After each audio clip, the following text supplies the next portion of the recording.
¿Verdad, Carmen, que en esa vía era un clásico el Manuel Lois?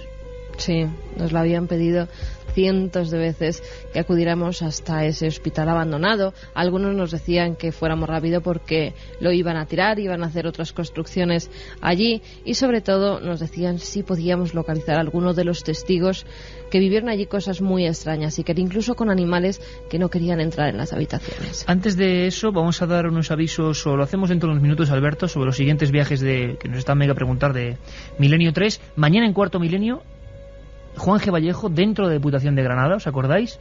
Mañana ese tipo de documentos, y dentro de poco, por supuesto, esto de un hospital que por el boca a oído realmente se ha ido generando una especie de fama. Había otros. Ahora hablamos de eso, de cómo es el Manuel Lois por dentro, de qué ocurre, de qué dice la gente, y sobre todo de esos otros hospitales. Nos lo pedisteis hace un tiempo y os hemos hecho caso. 1:24. Aquí estamos de tertulia y todavía un poco sobrecogidos por estas noticias que uno siempre piensa que nunca va a ocurrir algo que le acabe de sorprender, porque ya está curtido y de vuelta de todo casi, ¿no? Dedicándose a los medios de comunicación. Pero madre mía. Manuel Lois, Huelva. Bueno, después del Hispano, Gerardo, se te quedaron ganas de ir al Manuel Lois, ¿eh? El Hispano es ese sanatorio de Guadarrama que veíamos la semana pasada en Cuarto Milenio. Sí, así es. ¿Algo parecido? Diferente, te diría yo. Es el Hispano a lo mejor es más oscuro, pero lo paradójico del Manuel Lois es todo lo que surge a raíz de nombrar su propio nombre, ¿sabes? ¿Está en Huelva capital? ¿Cuál es el lugar exacto donde está este hospital? Está en pleno corazón de Huelva. Es un sitio, para que se hagan una idea los oyentes, más moderno que lo que era el Hispano. Está en perfecto estado, lo que es por fuera la estructura. De hecho es conocido como el Agromán en la ciudad de Huelva. Lo que ocurre es que el Hispano se cerró allá por el año 70 y tantos, y sin embargo el Manuel Lois, por ejemplo, se cerró a finales del 93, en diciembre del 93 es cuando se clausuró. Menos de 15 años, por lo tanto. Sí, muy reciente realmente, muy reciente para tener la negra historia que tiene a sus espaldas el Manuel Lois. Y lo curioso de todo es eso, es todo lo que surge, las historias, la leyenda negra que surge a raíz del Hispano. Es un hospital que lo ves desde fuera y realmente no está en mal estado, está rodeado de palmeras, está a plena luz del día, no llega a impresionar. Es un hospital como otro cualquiera. Sí, como otro cualquiera, efectivamente. Lo curioso es eso, todo lo que surge. Nosotros fuimos buscando 2 testimonios cuando hemos ido a grabar las historias que han surgido a raíz del Manuel Lois, y resulta que nos encontramos con otras 2, si cabe, más sorprendentes todavía y más intrigantes. O sea, ¿te ocurrió eso que suele ocurrir? Y por supuesto hoy tenemos micrófono abierto con los oyentes los primeros, porque queremos que nos preguntéis a Gerardo, sobre todo cosas que le han podido ocurrir, pasar o sentir. 7640, sabemos que hay mucha gente de Huelva que tiene mucha información.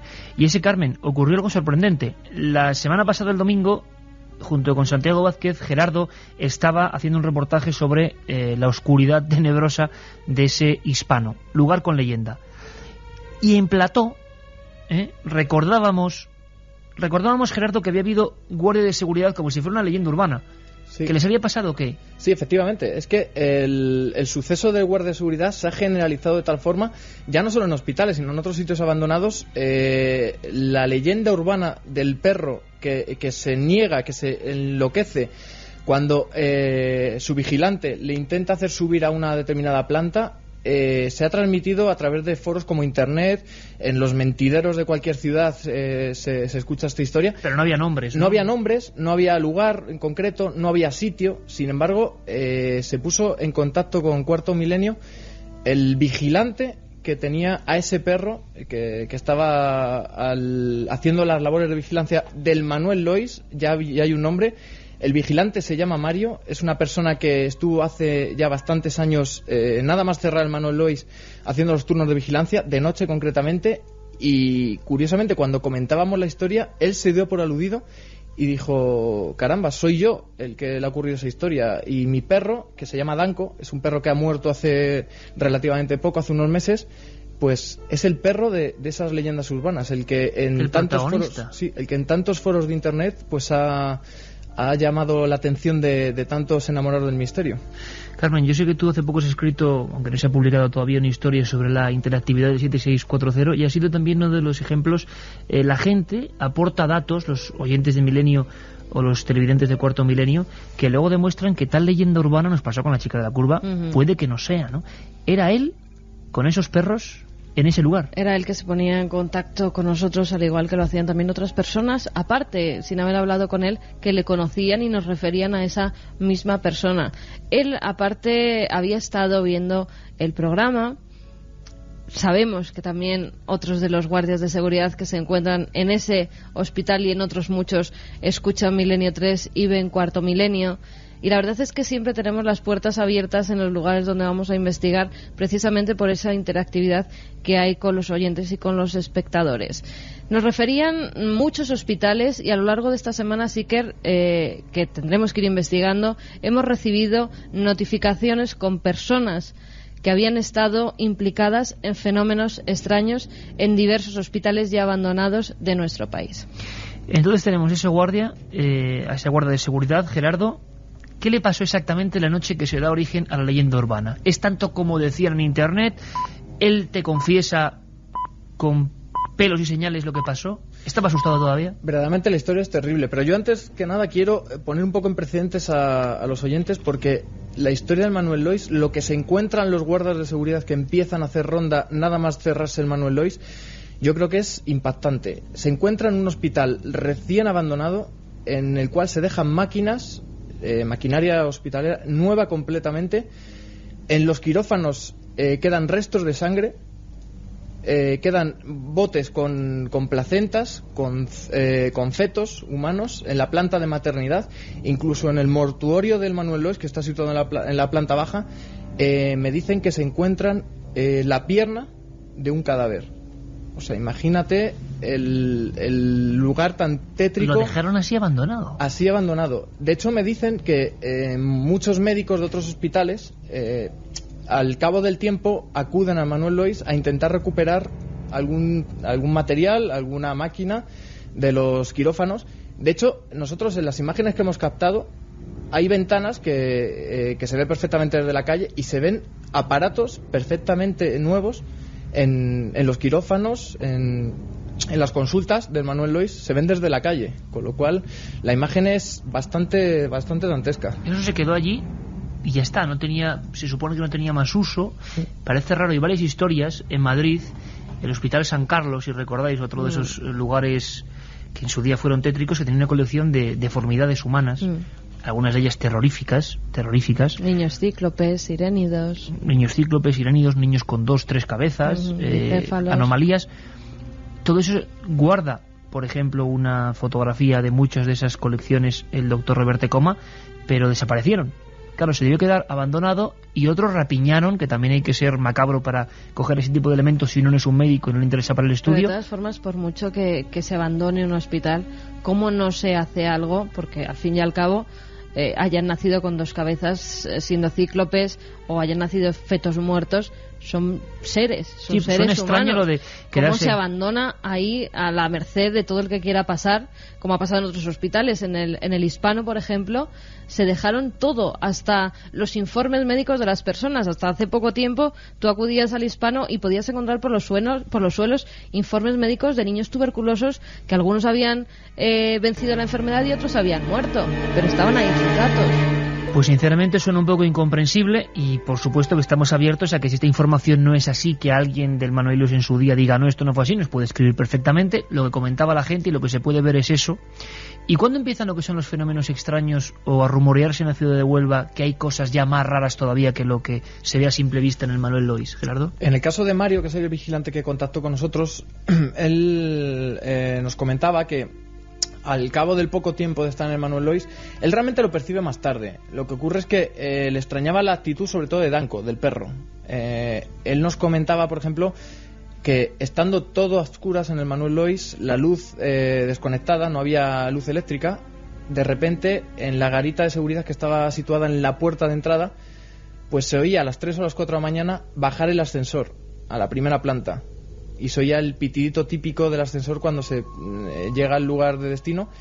Entonces, en ese momento, nos comentaba que Danko enloquecía, que al escuchar el pitidito salía prácticamente atemorizado, y un poco la sensación que antes describía Carmen, un perro perfectamente adiestrado para ese tipo de labores, pues de repente, poco menos que se convertía en un cachorro, se iba con el rabo entre las piernas, huyendo, y dejaba, en este caso a Mario, el vigilante, pues completamente anodadado, sin darle explicación. Otro fenómeno que nos explicaba es que cuando hacía la ronda por la noche, también, él hacía turno de noche, cuando llegaba el momento de subir de la tercera a la cuarta planta, que era precisamente una zona marcada por donde se destinaban un poco los enfermos terminales, gente con cáncer, había habido bastantes muertes, pues el perro de repente, cuando llegaba ese momento, salía huyendo también. Se mostraba una actitud rarísima en un perro que él conocía perfectamente, que había hecho frente a todo tipo de situaciones complicadas, y sin embargo él se quedaba con su defensa, con su porra y con la linterna, y muchas veces sin linterna, nos comentaba. Y el perro pues tardaba bastante tiempo en volver a dar con él, porque salía atemorizado, como si hubiese visto algo, hubiese percibido algo que Mario no era capaz de ver. Hay gente que dice que el olor impregnado de formol, de determinados materiales que utilizan para los quirófanos, pues podía a lo mejor al perro disuadirle para subir a esa planta, pero eso queda desde luego también un poco en la imaginación de cada uno. Lo que está claro es que ocurra en el ascensor, en la primera planta, que no tiene por qué haber ningún olor, y que ocurra en el paso de la tercera a la cuarta planta, da que hablar. Pues nos estamos imaginando perfectamente. Alberto, hablamos de dos elementos básicos en historias que ya todos conocemos. Los ascensores, ¿os acordáis del Reina Sofía? Sí. Bueno, mañana, yo siento adelantar algo, pero mañana, bueno, las cámaras grabaron una serie de cosas, que tampoco vamos a llamar anomalías o no, en la Diputación de Granada, que tenían que ver con los ascensores. Bueno, puede que sean anomalías perfectamente explicables, pero lo de los animales es otro de los grandes clásicos. Sí. Yo ahora oí a Gerardo y bueno, no voy a ponerme a contar, pero... Sí, pero eso de el perro, que al parecer le molestaba ese pitido, tú has tenido testigos, Iker, que te han dicho cómo era la actuación de un perro también ante un fenómeno extraño, y es la misma situación. Exactamente. Acuérdate la misma.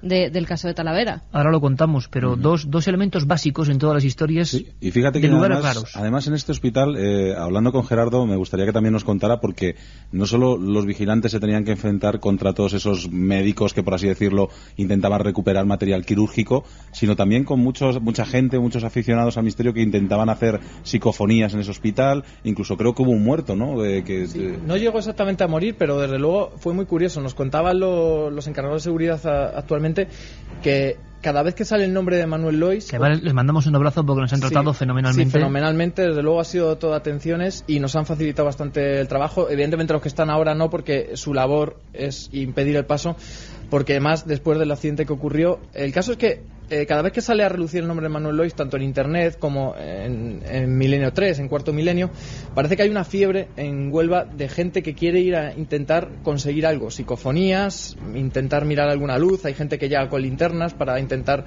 capturar algo. Lo cierto es que el hospital está completamente cerrado a cal y canto, es muy complicada la entrada. Lo que es verdad es que hace años que no estaba tan restringido el acceso, se llegó a colar una persona y parece ser que no sé qué haría, pero desde luego le dio una corriente eléctrica, quedó electrocutado, no llegó a morir, pero quedó bastante perjudicado. Y date cuenta de la magnitud que tiene el Manuel Lois, de lo que llega a imponer en Huelva, en la ciudad de Huelva. Y de hecho nos comentaban que ahora mismo había una persona, que no saben quién es, pero que iba encapuchada intentando colocar grabadoras dentro del Manuel Lois para intentar capturar psicofonías. Alguna psicofonía hay que hemos conseguido nosotros. Lo que ocurre es que tampoco es muy audible lo que dice, el efecto que dice, pero lo que está claro es que es algo que impacta en la ciudad de Huelva, el Manuel Lois. De hecho nosotros fuimos a recabar un testimonio y nos encontramos con 3 o 4 historias, te comento, bastante sorprendentes. Ahora vamos comentando, Gerardo, una por una, porque la sensación que hablamos es que también hay que tener mucho cuidado. Cuando se da repercusión a un lugar, muchas veces es que hay que tener, bueno, pues precaución y lógica, porque ya nos da hasta reparo hablar de ciertos sitios. Es nuestra obligación contar lo que pase, lo que la gente dice que pasa, e ir a comprobarlo, pero claro, a veces nos da hasta reparo porque luego va un montón de gente que no toma las medidas típicas y lógicas de seguridad, que van allá a lo loco. Y señores, el misterio, los que andamos persiguiendo el misterio sabemos que es muy difícil que le dé por salir cuando uno va. Por lo y tanto, además siempre vamos con permisos, con autorizaciones y con todo el cuidado del mundo, porque son lugares privados y eso hay que tenerlo en cuenta. Así que, son por propiedades favor, privadas. un poco de lógica, un poco de sentido, y que la audiencia no quedemos mal, ¿no?, por ir a un lugar sin ningún tipo de precaución y a la buena de Dios. Luego ¿no? te contaré lo que les ha pasado a 4 españoles en el castillo del Conde Drácula. Luego me lo cuentas. Y ahora no me cuentas qué preguntas y qué comentarios a estas horas de la noche hace la gente sobre el Manuel Lois. Sí que es cierto, Carmen, lo que decías. Hay varios casos, muchos de ellos curiosamente relativos a perros que hacían operaciones de vigilancia militar. El más célebre en España, que lo recogimos en el libro de la Noche del Miedo, es el de Talavera Real, cuando unos soldados disparan contra algo, una figura solo de medio cuerpo que se aparece en un lugar, y uno de los perros, el famoso perro León, que incluso había intervenido en operaciones de búsqueda del lute y era un perro muy considerado, cubría a los 3 protagonistas, Hidalgo, Trejo y Carrizosa, los 3 soldados principales de esta historia, y oían algo, y él parece que lo oía mucho más fuerte. Claro, el oído del perro parece que puede captar ciertos ultrasonidos que nosotros pues no ni siquiera percibimos. Y era muy curioso, Gerardo, porque daba vueltas en torno a los 3 soldados, imaginemos la escena ahí en plena oscuridad, y se rascaba las orejas como si algo le molestase mucho, con el rabo entre las piernas erizado por completo y huyendo de una zona que es donde luego apareció eso. Pero hay un caso todavía mucho más espectacular y más terrible, uno de los pocos expedientes X, digamos así, de Chipre, en el cuartel general de Daquelia, con soldados ingleses. Hay un dibujo que a mí me impresionó mucho, uno de estos informes, que era la misma visión, más terrible, porque era un soldado que además luego tuvo muchos problemas. El perro murió, el perro empezó a ladrar como un loco, el soldado salió de su garita, había una especie de escalinata que bajaba hasta lo que era un puerto, y siempre, según sería una alucinación, una visión o un fenómeno extraño, el testimonio de este soldado de aquel año 68 es que ve un cuerpo humano partido por la mitad, con el pelo como pelirrojo o alborotado, que le está mirando fijamente y que va subiendo como si tuviera piernas, pero no se ven las piernas. Este hombre intenta disparar, no puede, se mete en la garita, se cierra, el perro se queda fuera, y solo oía como un llanto de niño, que era algo incomprensible. Le encuentran a la mañana siguiente llorando al soldado, aferrado a su fusil, temblando, y el perro estaba muerto. Es una historia que ocurrió de Daquelia, septiembre del 68, una historia de esas muy extrañas. Contamos lo que dice la gente en el 7640, Carmen. Pues fíjate, un amigo nos dice: hola, soy amigo de Málaga y antes de que empezara el programa pensaba que no me gustaría que hablarais de un hospital, ya que estoy en uno de ellos. Al parecer está cuidando de alguien allí. Yo hice la mili en el Hospital Militar de Sevilla en el año 95 en informática. Junto a la capilla me encontraba cosas movidas y puertas abiertas. Una noche, y ahí se nos ha cortado el mensaje, si nos puede seguir continuando lo que pasó esa noche, 7640. Es que raro es el hospital. Raro es el hospital, perdona que te interrumpa, que no tiene alguna historia. Se han contado algunas. Sí. Y muchos abrazos y muchos besos para toda la gente que está trabajando en los hospitales, que hacen una labor encomiable, la verdad. Yo nací en ese hospital hace ahora 30 años, ya tenía mala fama por entonces, muchas negligencias se cometieron allí, nos dice Pepe desde Isla Cristina en Huelva. He sido guardia civil en los juzgados de lo social de Madrid y por la noche los ascensores se vuelven locos. Hola, ¿sabéis algo del hospital de tuberculosos de Aigües de Buxot en Alicante? Pues sí, estuvimos allí además una noche y bueno, a nosotros personalmente, al equipo de Milenio 3, no nos ocurrió nada de nada. Si construyen sobre el Manuel Lois, seguirán los fenómenos. Soy de Huelva y no sabía nada si del Hospital de la Merced hoy universidad, nos dice Yolanda. Bueno, hay muchas teorías sobre eso y parece que algunos lugares, los establecimientos que hubo después, pues sufrieron ciertos acontecimientos, ¿no? Yo anoche vi la película de Frágiles de Jaume Balagueró y capta exactamente lo que es un hospital encantado. Es escalofriante, nos dice Javier desde Barcelona. Yo no lo he visto. Caramba, qué miedo. Sí, ¿Sí? ¿Lo has visto? Bueno, no me acuerdo. Caramba, qué miedo. ¿Por qué demonios se deja en un hospital lleno de máquinas? Jolines, como diablos se dejan una pierna. ¿De verdad es cierto eso? Nos dice David desde Elda. Asiente Gerardo Peláez, nuestro compañero. Sí, además corroborado por no solo Mario, sino otra compañera suya que conseguimos contactar con ella a través de Mario y que vivió cosas desde luego también impactantes. ¿Cosas como cuáles, Gerardo? Cosas, por ejemplo... hay que decir que Pilar, que así se llama ella, es una persona que tiene cierto don para ver determinadas cosas. Nos comentaba que desde pequeña ella ve sombras ve cosas extrañas. Ella va en el coche. Personas especialmente sensibles, podemos decirlo así, ¿no? Efectivamente. Ella nos comentaba, por ejemplo, una historia. Ella iba en el coche y de repente, sin ir nadie detrás, sintió una mano en su hombro. Por ejemplo, cosas que impactan. Y nos comentaba también que, al igual que Mario, no percibió nada, no vio ningún tipo de sombra ni nada. Ella hacía la vigilancia en el Manuel Lois en la misma época que Mario, pero en el turno de mañana, de tarde, a plena luz del día. Y nos comentaba, por ejemplo, un capítulo. Ella fue al servicio, fue con Danko, que la acompañó, y de repente escuchó un grito de mujer, un grito, dice, que estremecedor, que ella no puede definirlo y en su vida ha escuchado un grito similar.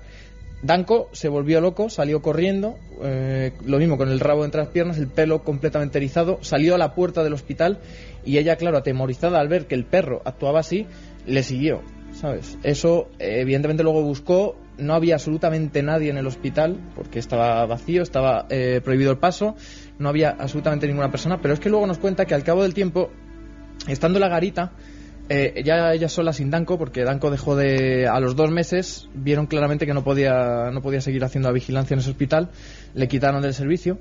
¿Le llegaron a quitar del servicio el perro? Le quitaron a un perro que ya había cumplido servicio, había hecho de perro centinela en otros multitud de sitios, en tiendas, en barrios, en sitios donde le había llevado la empresa de seguridad y sin embargo del Manuel Lois le llegaron a quitar el servicio porque enloquecía, porque era una actitud la que tenía que desde luego dejaba descolocado a la gente que estaba con él y lógicamente pues le llegaron a quitar del servicio.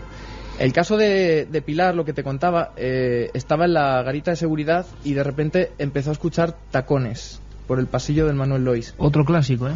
Los tacones de mujer. Se asomó, no vio absolutamente nada, volvió a la garita, volvió a escuchar tacones, se asomó, siguió sin ver nada, avanzó un poquito más en el pasillo, volvió a la garita y a la tercera vez que escuchó tacones se salió y desde aquel día no volvió más hacer guardia dentro del Manuel Lois, porque él ya era bastante los capítulos que había sufrido de fenómenos extraños dentro del hospital.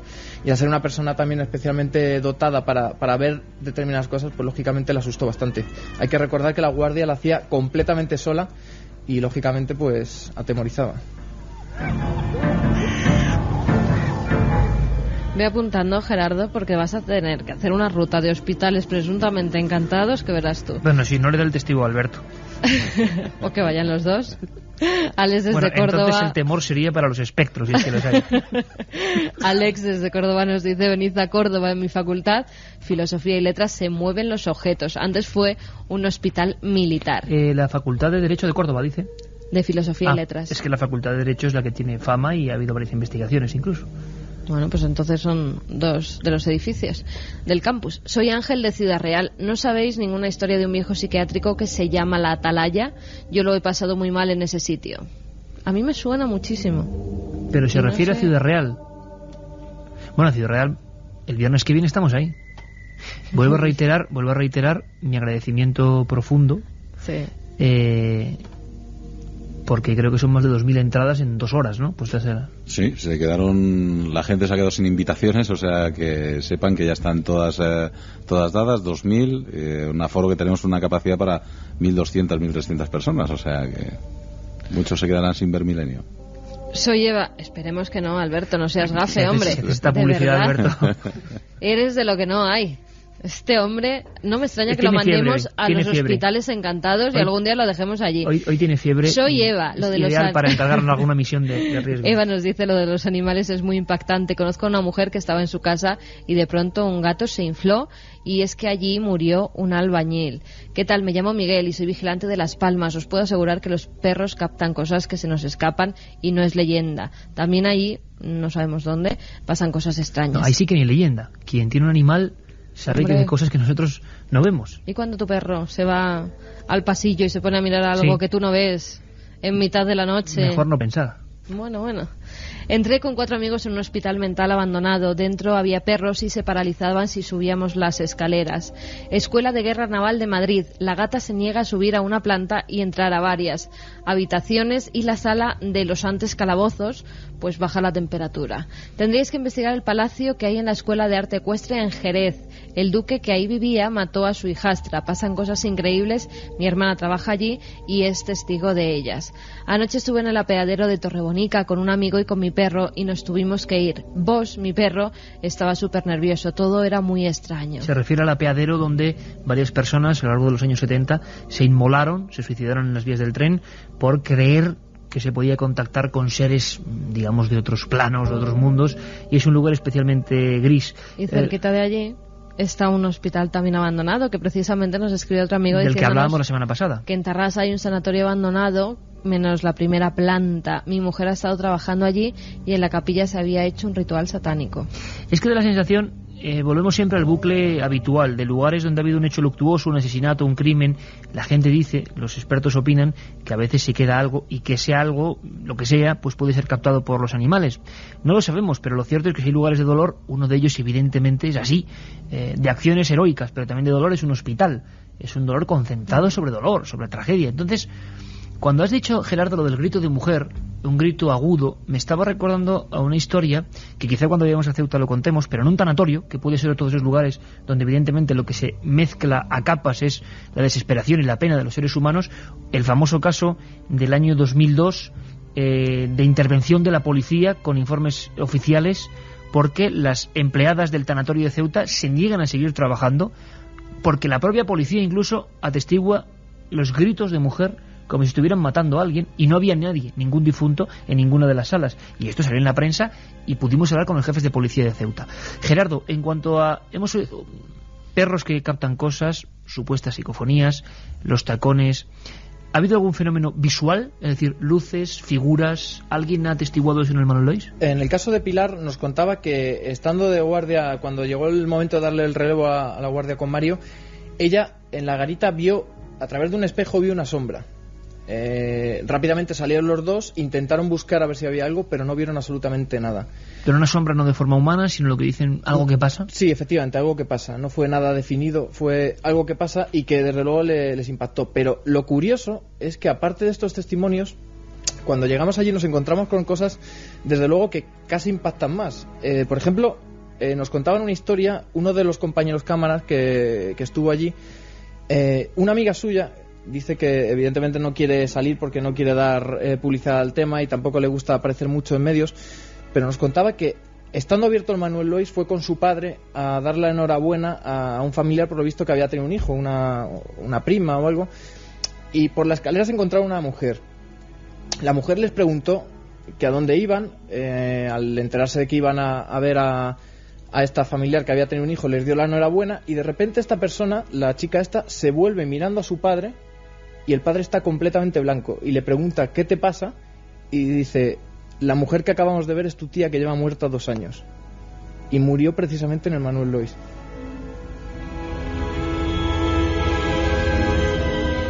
Ese es uno de los grandes clásicos de las historias de hospitales, ¿eh? Pero claro, en este caso tú decías alguien...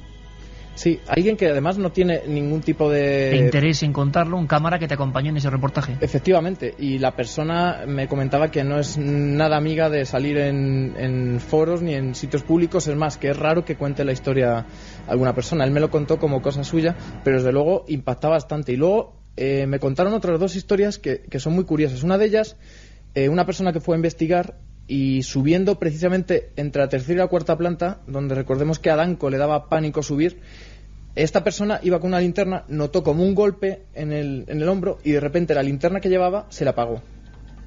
Entonces, como si alguien le agrediese a la altura del hombro. Efectivamente, como si alguien le tocase y de repente se apagase la linterna, la luz dejase de funcionar y desde luego se quedó, imagínate, paralizado, porque a oscuras completamente, y notar una presencia que te toca el hombro y que de repente se apaga la linterna, se quedó impactado. Y otra muy curiosa, en la zona donde estaban los niños que estaban se estaban rehabilitando después de haber sufrido una enfermedad de cáncer y estaban en tratamiento, había como una especie de columpio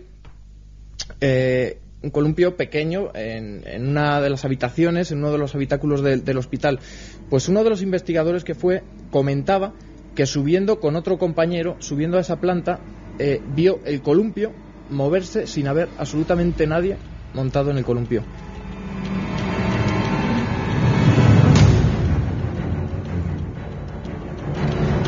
Bueno, pues pedimos alguna disculpa a los que estén trabajando en hospitales, porque claro, escuchar todo esto esta noche, pero son lugares sobre donde... todo a los pacientes que lo estén escuchando. Sí, claro. Hay que tener en cuenta que muchos amigos que están convalecientes pues escuchan de Milenio 3. cardiología, que apaguen. Sí. Sí, mejor. Vamos con los últimos mensajes, Carmen, porque desde luego muchas más cosas, Gerardo, nos las vas a contar en televisión, con las imágenes de ese mito o esa realidad. Aquí no ponemos más que los hechos que cuenta la sociedad, el pueblo, que los dice, que le interroga, que realmente parece que tienen una especial inquietud por algo que pasa en su ciudad. Y desde hace mucho tiempo, el Manuel Lois era protagonista. Y personalmente nosotros no conocíamos el caso. Así que dijimos, bueno, cuando tengamos oportunidad, vamos a conocer qué pasa. La opinión ya, como siempre, tiene que ser la vuestra. Soy Gemma de Madrid, trabajo en el Hospital Clínico y los sótanos dan mucho miedo y cuentan que comunican con el Pardo por la guerra. Bueno, se cuentan muchas historias de los túneles que hay debajo de las iglesias. Y a mí la historia que más me ha impresionado de las últimas que han llegado a Milenio, de testimonios que hablan de cosas raras, y son muchísimas las personas que hemos conocido en hospitales que nos cuentan muchas cosas que jamás contarían en un medio de comunicación, pero que te lo cuentan a nivel personal. Una, por ejemplo, era tremenda, de un niño que fallece en un hospital, si no recuerdo mal, en Valencia, y que llega la enfermera, no, estás mejor, y el niño dice, no, sé que me voy a morir. Claro, un niño de 6 años, y toda la gente se queda como un poco helada, pero niño, ¿cómo dices esto? O tal. Dices que esta noche vino un ángel a decírmelo. Esa historia a mí me dejó como... Y él decía que había visto un niño como él, que a los pies de la cama le vino a dar esa noticia, ¿no? Y el niño murió. Y nos lo contaba, escribía uno de los enfermeros de ese... O llamadas... Desde una habitación que siempre está vacía. Porque allí murió una persona y tanto enfermeras como médicos han visto por las noches lo que dicen es el espíritu. Eso en Alicante. En Alicante, lo que dicen es el espíritu de esa persona, e incluso desde la habitación que ya han dejado vacía para que no haya ningún tipo de susto por las noches. Esto nos lo contaron a nosotros los enfermeros personalmente, los pues médicos. llaman desde la habitación cuando esta está vacía. En la centralita de llamadas que tienen las enfermeras suena la llamada que la hacen desde esa habitación, y esa habitación está vacía y cerrada. Vamos con más mensajes del 7640. Ya sabéis, palabra clave Milenio, espacio y vuestros mensajes. Se cuentan historias muy raras sobre la atalaya de Ciudad Real. No sé si pasará algo raro, pero impresiona mucho verlo desde la carretera, nos dice Laura desde Puerto Llano. Mi hermano es voluntario en el San Juan de Dios en Santurce y una noche a oscuras vio bajando la escalera hacia la capilla a una mujer con vestimenta antigua. Yo también he estado en la atalaya, es un hospital psiquiátrico infantil abandonado. Alberto se va a la atalaya, pero vamos. Sí, lo estoy viendo venir, sí. Pero... La semana que viene nos escuchará este amigo de Ciudad Real. Y a ver si podemos... Bueno, no decimos nada, igual vamos a ese sitio, vamos a otro, ya veremos lo que hacemos. Miguel Pérez, como barrendero de noche he visto muchas cosas raras. Una vez vi en un contenedor de obras tarros de fetos en plena calle en Madrid Centro. Esto sí que me parece terrible, porque esto sí que es cierto, vamos. Desde Sevilla nos escribe un amigo que nos dice: tengo un gato y a veces se pone con los pelos alborotados y se queda mirando como si viera algo y se pone a bufar. Sí, son unas reacciones muy típicas de los animales. Hice la mili en el cuartel Zarco del Valle, en el Pardo, en el 95, y la noche de guardia un perro salió corriendo tras algo y de repente se tumbó y se puso a llorar y a aullar. Soy vigilante de seguridad y he visto a un Rottweiler que no tenía miedo a nadie llorar y aullar por no querer entrar a un garaje, nos dice Javier desde Madrid. Lo asombroso de esta vía de comunicación, que siempre lo hemos dicho, es que hay gente que está contando casos idénticos sin haberlos oído contar y está dando información paralela a cientos de mensajes que demuestran que desde luego estos lugares no sabemos si será misterioso, paranormal, inexplicable o algo natural que todavía no comprendemos, pero que ocurre es que viendo esto... Luis nos dice: serví en Infantería de Marina en Canarias y en el destacamento del Picacho en Aruca se veían extrañas luces en el cielo muy a menudo. Carlos desde Getafe: ¿sabéis del hospitalillo de San José de Getafe? Pues no sabemos nada. ¿Qué si nos cuentas? ¿Sabéis algo del hospital de tuberculosos de Llano Alto en Béjar, Salamanca? Es muy extraño, nos dice Gerardo García desde Salamanca. Ahí le mandamos a Luis Álvarez. Y realmente los hospitales de enfermedades del tórax siempre han tenido una especial tradición en lo macabro, quizá porque la gente se lo ha puesto, porque eran enfermedades muy, muy dolorosas y muy temidas en la época, y se ha mantenido, ¿no?, como una especie de mito. Soy un guardia en Manresa, en el juzgado de la SEU. Pasaban cosas extrañas, las luces se apagaban y encendían, la temperatura bajaba y más cosas raras.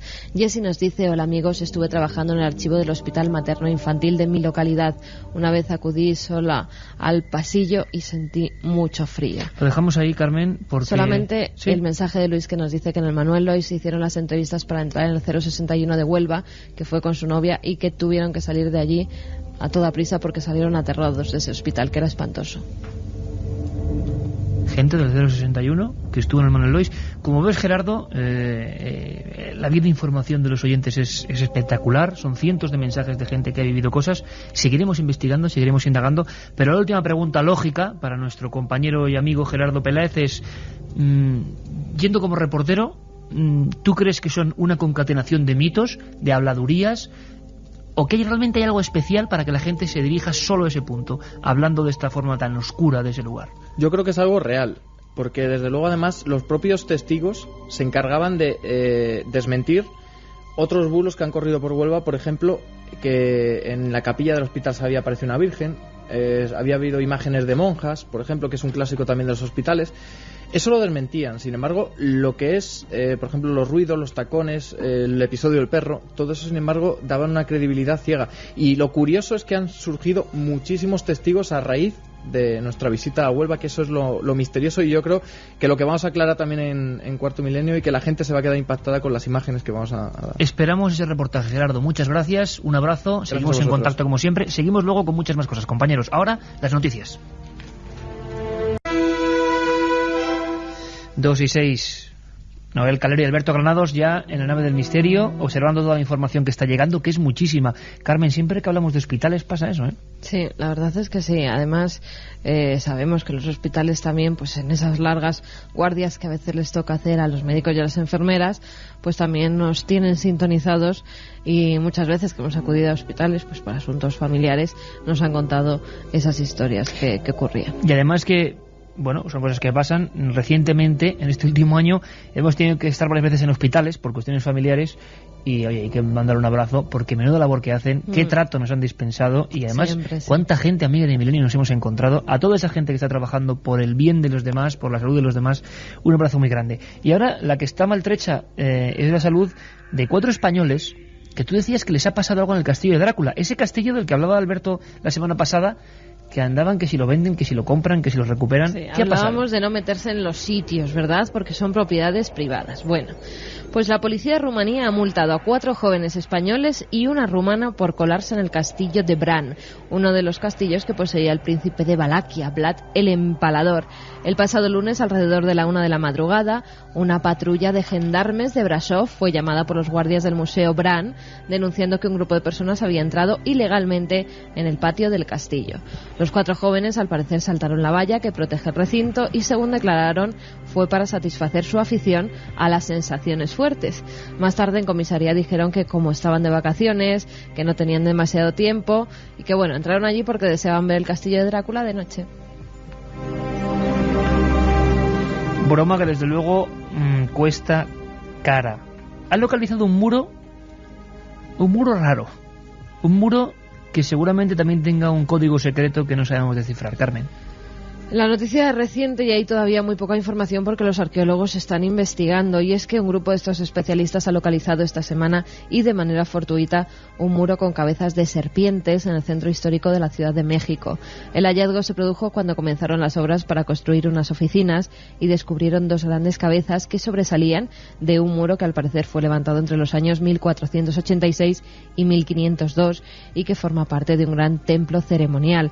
El arqueólogo José Álvaro Barrera ha declarado que también se han descubierto diferentes pisos y un águila emplumada de alrededor de 20 centímetros de altura.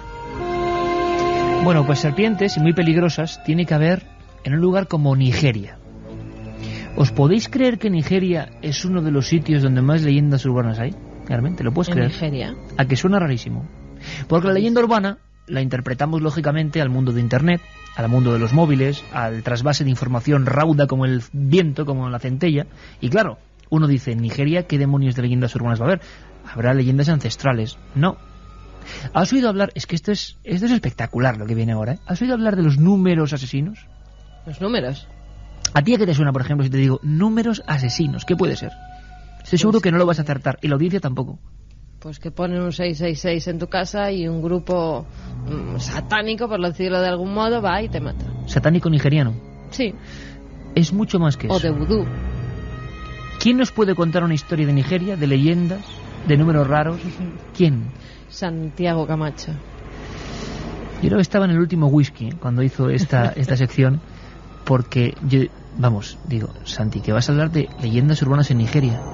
Y me dijo con su sonrisa característica, me dijo, es sorprendente. Hay varias cosas que no te esperas. ¿Cómo qué? Números asesinos. ¿Y está pasando ahora? Le dije. Me dijo, ahora mismo. Vamos a escucharlo. Las leyendas urbanas son un fenómeno común a todos los países, aunque cada continente tiene sus propias señas de identidad. Sin embargo, existe un país en el que los folcloristas recogen cada año algunos de los mitos contemporáneos más sorprendentes y donde los rumores saltan de boca a oreja como en ningún otro lugar del planeta. Este país es Nigeria. Para muestra un botón. Los abonados de teléfonos móviles de este país africano andan últimamente con la mosca detrás de la oreja, nunca mejor dicho. Cuando reciben una llamada en su móvil, primero comprueban el número y, dependiendo de dónde proceda, responden o no a la llamada. En principio eso es lo que solemos hacer todos, pero allí las razones son un poco distintas. De acuerdo con un rumor que se ha extendido rápidamente por el país, quienes respondan a llamadas de los denominados números asesinos morirán inmediatamente. Circula incluso una lista de números asesinos, mientras que las operadoras han iniciado una campaña de comunicación a través de los medios explicando que no existe forma alguna en que las llamadas puedan provocar la muerte. Nigeria es un país profundamente supersticioso y son muy populares las historias que intentan explotar esta faceta de sus habitantes. Hace años, una leyenda urbana acabó en tragedia. Se decía que un simple apretón de manos podía causar la desaparición de los órganos sexuales. Personas que creyeron en este rumor atacaban a aquellos que utilizaban esa forma de saludo, culpándoles de intentar hacerles desaparecer tal parte del cuerpo humano. Y lo cierto es que alguno de estos altercados terminó en homicidio. Así pues, si viaja usted a Nigeria, tal vez debería pensarlo 2 veces antes de estrechar la mano de un lugareño. 2:13, número perfecto para dar paso a esta sección que viene con nuestro querido compañero Santiago Vázquez. Y digo lo del 13 porque hay cosas que son como que dan miedo. ¿Por qué da miedo la parapsicología? ¿Por qué da miedo el estudio de los fenómenos extraños? ¿Acaso no es algo científico? Y tú me dirás, Carmen, ¿científico no? ¿O sí? ¿Qué dirías tú? Según qué casos, según qué medios, según qué especialistas. ¿Por qué hay esa duda? Porque mucha gente se pregunta qué hay de cierto, de laboratorio, vamos a llamarlo así, en las investigaciones de lo paranormal. ¿Estamos hablando solo de mitos, de leyendas, o estamos hablando de auténticos científicos que se metieron a investigar este asunto? ¿Cómo nació la parapsicología? Podríamos preguntar si en España es una ciencia o no, porque hay gente que se tilda de parapsicólogo y hay quien dice que en otras universidades se da parapsicología. Y si eso es cierto, ¿qué experimentos se han hecho o se hacen en esas facultades? Todo esto puede ser muy interesante. Nosotros seguimos recibiendo vuestras llamadas, vuestras comunicaciones al 7640, muchísimos casos de hospitales, como siempre, y luego tenemos, bueno, pues noticias también bastante inquietantes. Pero me gustaría responder estas preguntas, Carmen, así que el documento que viene ahora con Santiago Vázquez yo creo que merece mucho la pena. Bueno, pues una semana más está con nosotros nuestro querido compañero Santiago Vázquez. Santiago, buenas noches. Buenas noches, Iker. Y en esta ocasión, para adentrarnos, quizá para hacer una pausa obligada, porque llevamos unas cuantas semanas, 6 si no me equivoco, hablando de un sinfín de misterios, de fenómenos, de lo que sería la parapsicología. Y no te imaginas, Santiago, la cantidad de gente que nos ha escrito, primero con una gran pregunta, una pregunta básica. ¿La parapsicología es una ciencia? ¿No es una ciencia? ¿Se enseña? ¿No se enseña? ¿En España tiene validez? ¿No tiene validez? ¿Qué fenómenos la componen? Son tantas las dudas que yo no sé cómo vamos a poder resolverlo en este breve tiempo. Es difícil, pero vamos a intentarlo. La parapsicología es una ciencia oficialmente reconocida desde el año 1969, año en el que la Asociación Americana para el Avance de la Ciencia o para el Desarrollo de la Ciencia acepta en su seno, es una asociación rigurosísima que solamente acepta disciplinas científicas, acepta y reconoce la parapsicología como ciencia. Es decir, que es una disciplina científica, lejos de lo que muchas personas creen, que solamente, yo lo he escuchado muchas veces y estoy seguro que también, que solamente se ocupan de este asunto, de estos fenómenos, personas incultas, con poca formación. Pues bien, es todo lo contrario. Ya veremos después nombres de oro de la parapsicología, muchos de ellos premios Nobel, hombres de ciencia, auténticos científicos, eminencias, psiquiatras, físicos, químicos. Es decir, los fenómenos paranormales hoy en día y desde hace mucho tiempo, desde hace décadas, son una absoluta realidad. Qué interesante primer paso, Santiago, porque yo te puedo decir que incluso yo he tenido muchas dudas a veces con la validez científica o no de la parapsicología. Lo que está muy claro en ese excluyente es que mucha gente que se autotitula parapsicólogo realmente hace un flaco favor a esta ciencia. Hablas del año 66, dejémoslo muy clarito. ¿Pasó algo ese año, Santiago? ¿Por qué ese año se da el pistoletazo de salida? No, quizás, ya sabes que el caldo de cultivo de lo que en principio se llamó la metapsíquica, que se cambia en 1953 en el Congreso de Utrecht, deciden cambiar el término metapsíquica, que eran todos estos fenómenos, el estudio de estos fenómenos, por el de parapsicología. O sea que ya había una rama, una especie de esfera científica que se encargaba de todo lo extraño. Exactamente, que nace precisamente, inicialmente nace en un caldo de cultivo muy adecuado para el estudio de ciertos fenómenos, porque no todos los fenómenos son de este tipo, que son las sesiones espíritas. Ahí es donde realmente arranca el estudio de parte de la fenomenología paranormal, y en 1869 la Sociedad Dialéctica de Londres da el primer paso para empezar a estudiar estos fenómenos de una forma académica, rigurosa, metódica. Hay universidades que entonces imparten parapsicología, otro de los grandes mitos, y en España y en el resto del mundo. ¿Cómo está la situación hoy? En España la parapsicología no se puede estudiar, es decir, no está homologada de una forma desde el punto de vista del Ministerio de Educación.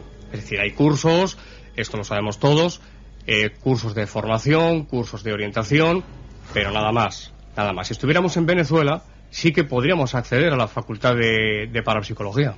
Qué curioso. En Venezuela hay una facultad de parapsicología. Bueno. En España no.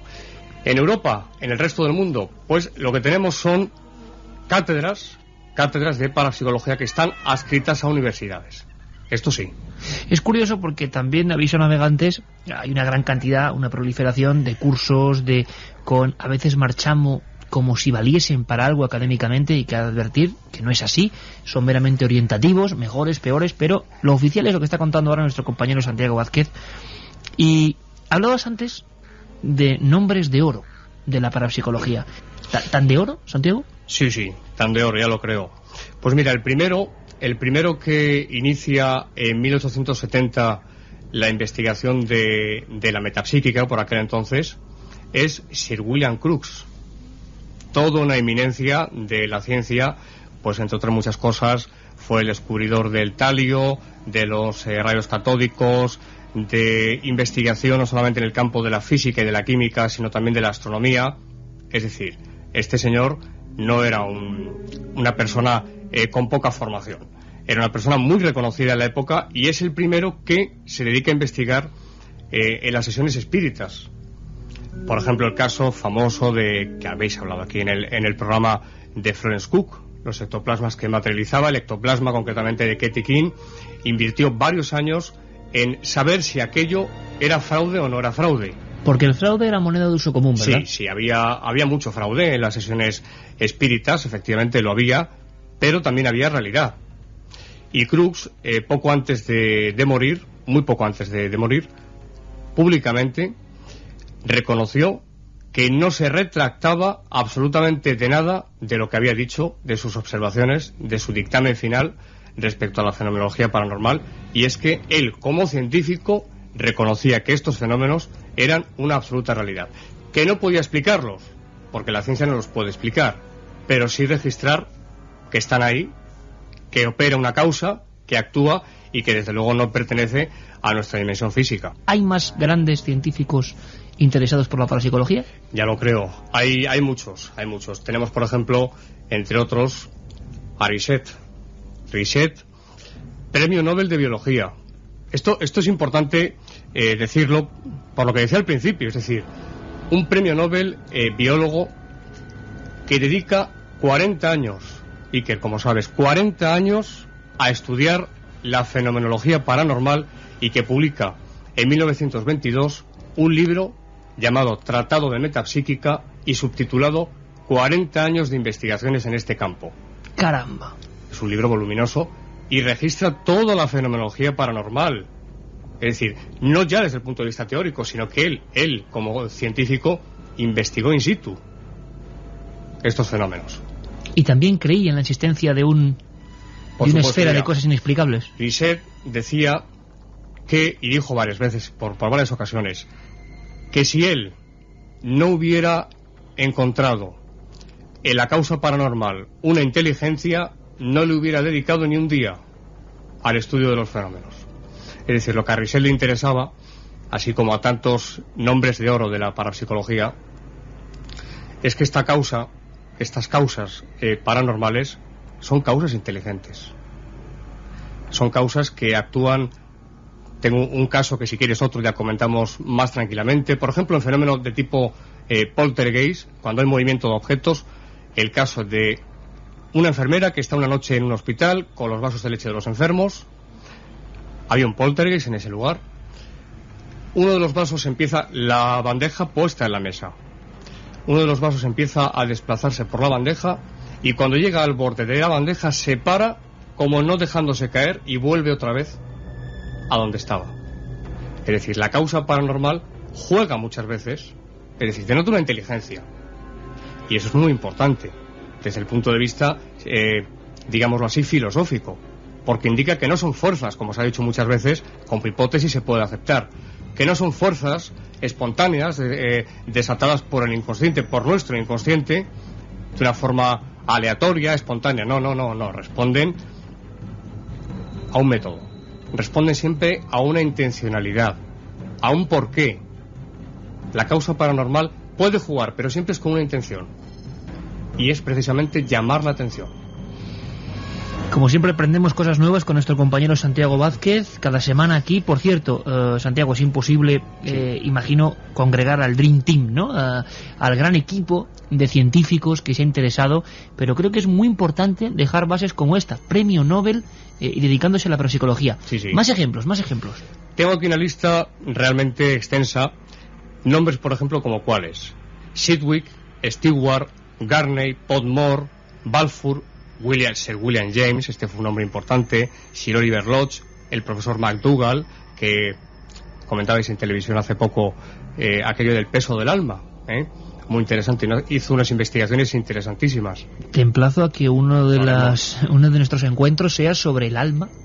Pesa, no pesa, se fotografía, no se fotografía, desde la más remota antigüedad. Tema apasionante. Tema apasionante, ya lo creo. Y muy importante además. Después, quizás, en cuanto al estudio de lo paranormal, los fenómenos parapsíquicos, es decir, todos aquellos que tienen que ver con la mente, telepatía, clarividencia y precognición, destaca un nombre sobre todos. Es el de Rhine, de la Universidad de Duke, en Estados Unidos. Mucha gente habla de este hombre y mucha gente se refiere a este hombre. ¿Quién es este hombre? Pues este hombre es un psicólogo que ya conoció desde el principio toda la investigación de la metapsíquica en origen, y se convenció de que esos fenómenos eran reales. Dada su condición académica de psicólogo, decide en su universidad empezar a investigar. Él lo que quiere es corroborar si realmente el fenómeno. Él se centró sobre todo en el fenómeno de la telepatía, es decir, si la telepatía realmente existía o no existía. Bueno, pues Rhine, después de muchos años de estudio con telépatas, hizo experimentos interesantísimos, incluso telepatía a distancia, telepatía inducida, telepatía en sueño, en estado onírico, entre emisor y receptor, es decir, el receptor dormido y el emisor despierto. Unos estudios realmente interesantes. Bien, Rhine corroboró la existencia real de la telepatía como fenómeno paranormal. Es que esto quizás haya personas que no lo sepan y hay que decirlo. Rhine y todo su equipo de la Universidad de Duke corroboraron que la telepatía era un fenómeno que se registraba y que se podía afirmar así. Dicho así, se puede afirmar que la telepatía es un fenómeno totalmente real. Pues yo creo que hemos esbozado, por supuesto a vuela pluma, una serie de nombres, una serie de fechas, para que todo el mundo a partir de ahora tenga claro dónde empieza la realidad y la leyenda de un fenómeno o de un misterio o de un mundo como es la parapsicología, que desgraciadamente, Santiago, siempre anda ahí entre dos aguas. No dejemos en vano y no olvidemos el esfuerzo de mucha gente que trabajó en este asunto y que acabó creyendo, ellos personalmente, que había una causa real.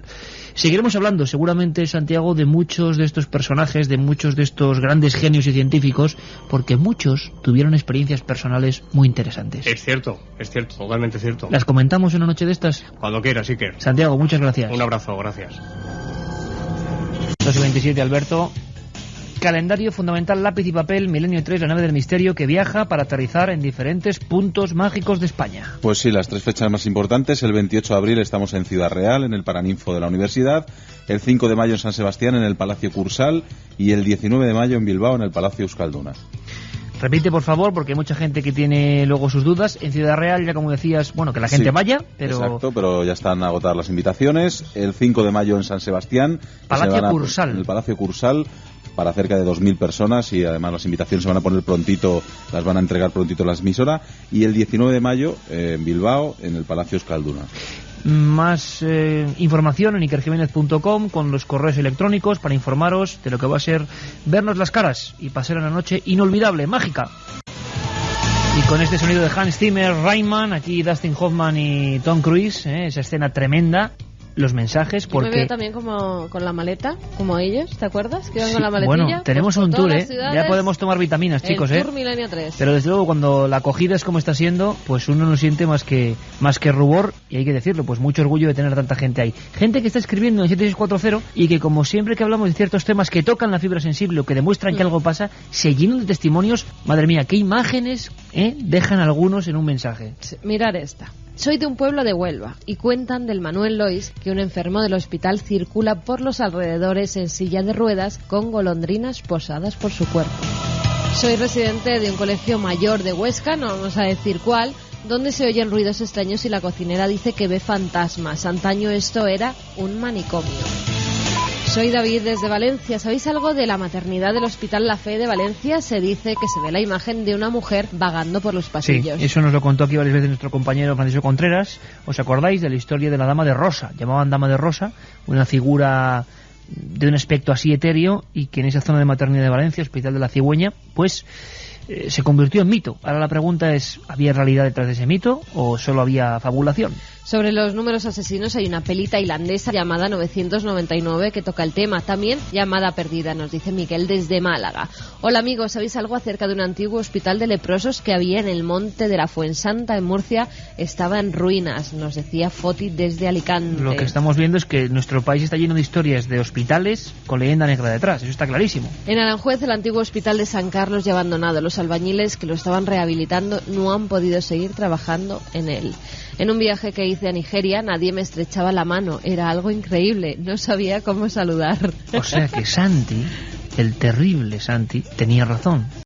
Soy un compañero de un vigilante y no podéis ni imaginar la cantidad de documentación que tiene de casos como los que estáis contando. Pues nada, si haces el favor, amigo, nos lo remites. Hay una vía de contacto que es a través del correo electrónico milenio3 con número @cadenaser.com, milenio3 con número @cadenaser.com. Si puedes, remítenos esos casos. Bueno, pues puesto bien claro y en limpio, el papel de las nuevas visitas de Milenio 3, que desde luego va a ser maravilloso estar con vosotros. Ahora hacemos un pequeño viaje en el tiempo, exactamente casi a unos 42 años. Ocurrió un día 21 de octubre de 1963. El lugar Tucumán, provincia argentina, que desde luego sabe de historias de este tipo. Hace tiempo que los ovnis, aunque por cierto, Carmen, luego me indicas porque hay mucha gente que está escribiendo de extrañas observaciones en el cielo. Los ovnis son un enigma que ha perdido fuelle, evidentemente. El conocimiento del espacio, el conocimiento tecnológico ha hecho que este fenómeno, que no sabemos qué es, que existe, pero no sabemos qué es, si es explicable o no, se ha como apartado con el paso de los años. Y muchos amigos nos preguntaban por casos clásicos. En España ahora hay muchos amigos, mucha comunidad argentina, y claro, decían que ellos tenían algún caso casi perfecto. Hombre, yo no sé si decir tanto, pero desde luego casos que intrigaron a los militares, que obligaron a investigar, a hacer expedientes, ha habido varios. Uno muy raro fue el llamado caso Trancas, en esta población, provincia de Tucumán. El caso Trancas fue la noche de terror de una familia y quedó como uno de esos iconos importantes cuando en los años 60 solo se hablaba de casos americanos. Se demostró que en Argentina estaba pasando algo muy parecido. No ha habido solución en estos 42 años. Queremos que conozcáis esta historia.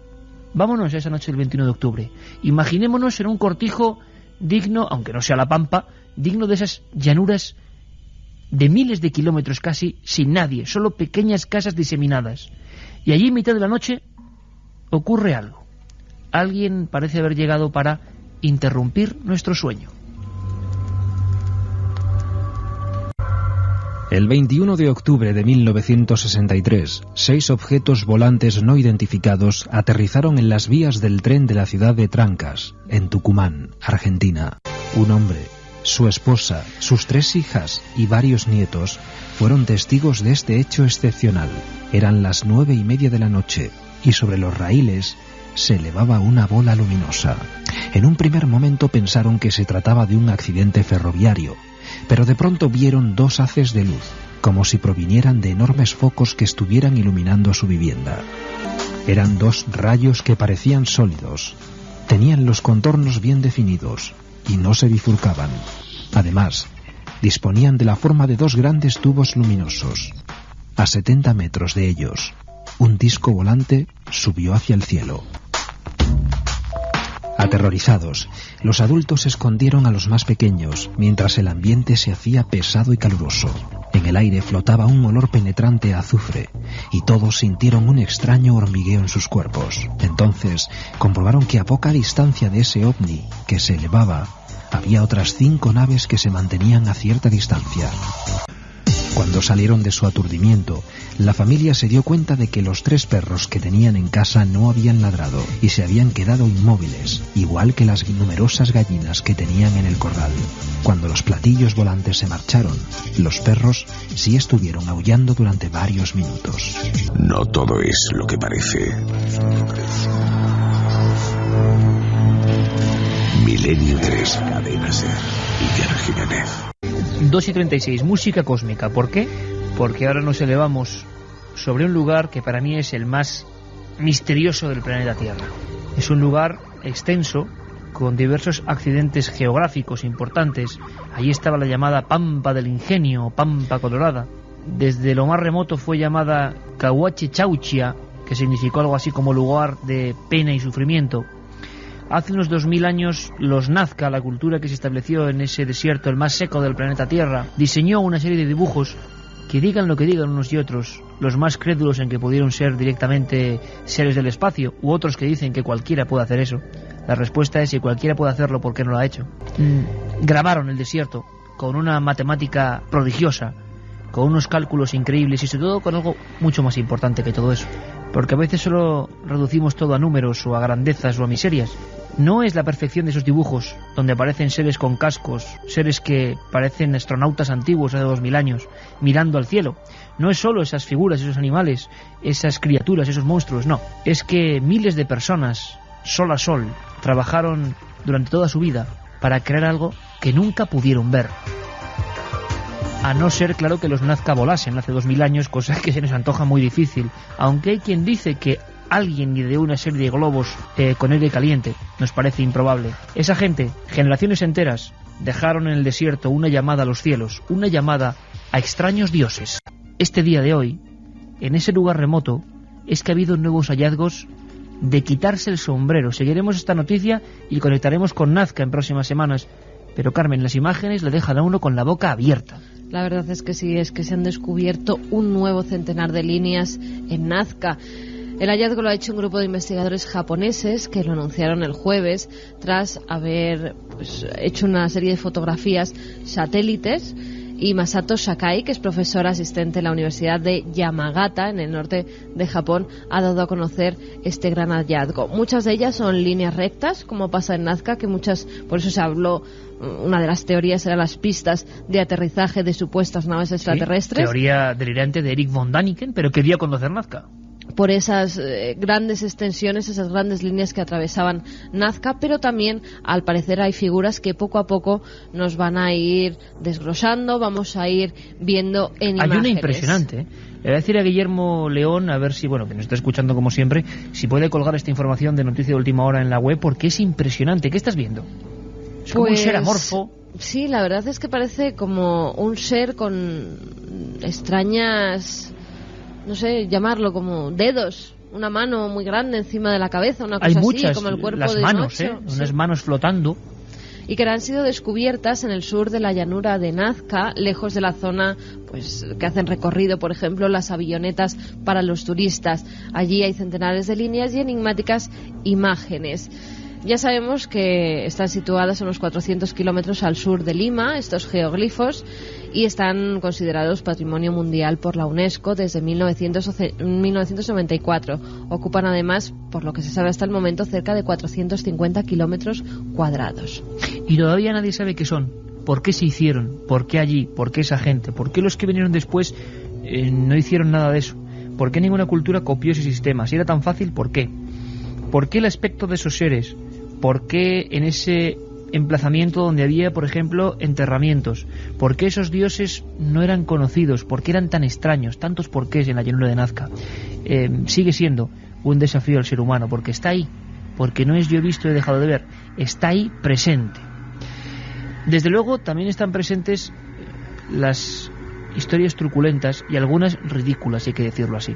Hace varias semanas hablamos de esos espiritistas que aseguraban que iban a contactar con John Lennon, ¿os acordáis? Y que había una gran operación de marketing por en medio. Y sigue habiendo. De una cadena de pago, ¿no?